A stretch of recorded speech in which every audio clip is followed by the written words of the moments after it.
and welcome to ASK News, the official news channel of Alphonsa School, Kolhapur.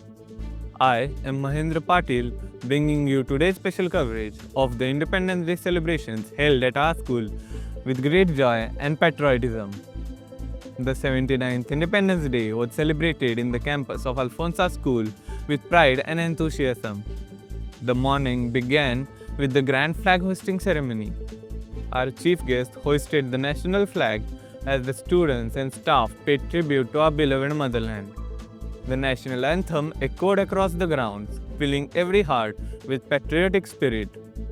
Our chief guest then addressed the gathering with an inspiring message, reminding everyone of the sacrifices made by our freedom fighters and encouraging the students to be responsible citizens of tomorrow.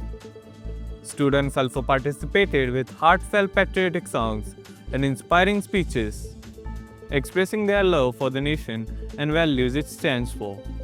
A series of individual competitions were also conducted as part of the celebration. These included fancy dress competition, kite making competition, patriotic song competition, and memory test, all centered around the theme of Independence Day. The participation and enthusiasm of the students truly reflected their pride in being Indian. The entire day was a celebration of unity, freedom, and spirit of vibrant India. It was a proud moment for Alphonsa School to witness such an energetic participation and deep-rooted patriotism among its students. That's all for today's special bulletin. This is Mahendra Patil signing off from ASK News. Jai Hind.